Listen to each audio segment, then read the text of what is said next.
어쩜 이렇게 시간이 안 가는지 정말 버스 안에서 고인 이불 속에서 고인은 언제나 너에게 고인. Assalamualaikum warahmatullahi wabarakatuh. Di sini saya akan menjelaskan tentang hukum menggunakan Rasm Utsmani. Selain perbedaan pendapat mengenai tauqifi tidaknya Rasm Utsmani, para ulama juga berbeda pendapat dalam melihat hukum penulisan Al-Quran dengan Rasm Utsmani. Perbedaan tiga pendapat itu dapat disimpulkan sebagai berikut. Pendapat yang pertama yaitu para ulama yang mengakui bahwa Rasm Utsmani itu bersifat tauqifi, berpendapat bahwa kita wajib mengikuti Rasm Utsmani dalam penulisan Al-Quran dan tidak boleh menyalahinya. Di antara ulama-ulama yang mengharuskan penulisan dengan Rasm Utsmani diantaranya adalah Imam Malik dan Imam Ahmad bin Hanbal atau yang biasa disebut Imam Hanbali. Keduanya mengharamkan penulisan Al-Quran dengan selain Rasm Utsmani.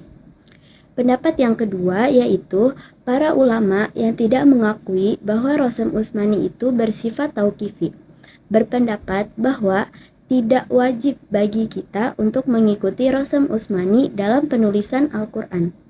Kita menulisnya dengan rasm imla'i untuk memudahkan membaca dan menjauhkan dari kesalahan. Karena mereka berpendapat bahwa Allah sama sekali tidak mewajibkan kepada umat Islam dan tidak melarang para penulis Al-Quran menggunakan rasm selain itu. Menurut pendapat ini, apa yang dikatakan sebagai kewajiban itu hanya kita ketahui dari berita-berita yang kita dengar. Kewajiban itu tidak terdapat di dalam nas Al-Quran dan tidak ada pula pengertiannya yang mengisyaratkan bahwa rasm Al-Quran dan pencatatannya boleh dilakukan dalam bentuk khusus atau dengan cara tertentu yang tidak boleh ditinggalkan.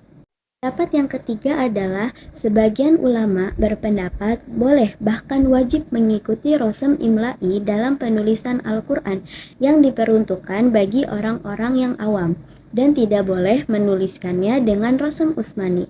Tetapi penulisan Al-Quran dengan Rasm Utsmani juga wajib dipelihara dan dilestarikan sebagai warisan yang berharga.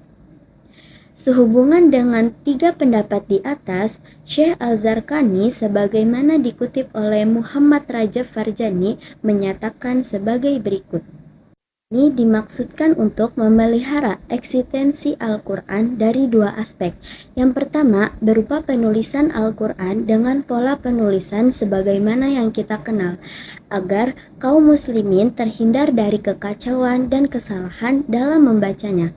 Yang kedua, upaya pelestarian Al-Quran dengan rasmnya yang asli diperuntukkan bagi kaum muslimin yang tidak dikhawatirkan terjadi kekacauan di dalam membacanya.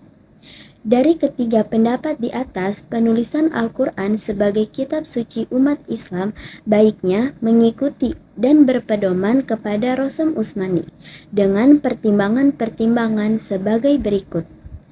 Yang pertama, agar umat di seluruh dunia memiliki kitab suci yang seragam dalam pola penulisannya sesuai dengan pedoman aslinya. Pola penulisan Al-Quran dengan Rasm Utsmani kalaupun tidak bersifat tauqifi minimal telah merupakan ijma atau kesepakatan para sahabat Nabi yang juga kuat untuk dijadikan landasan dalam istinbat hukum. Yang ketiga, pola penulisan Al-Quran dengan Rasm Utsmani boleh dikatakan sebagian besar sesuai dengan kaidah-kaidah rasm imla'i dan hanya sebagian kecil saja yang menyalahi rasm imla'i. Yang keempat, Rasm Utsmani harus dipelihara dari perubahan dan penggantian hurufnya sebagai warisan dan rujukan yang sangat berharga. Demikian penjelasan tentang hukum menggunakan Rasm Utsmani dari saya. Kurang lebihnya mohon maaf. Wassalamualaikum warahmatullahi wabarakatuh.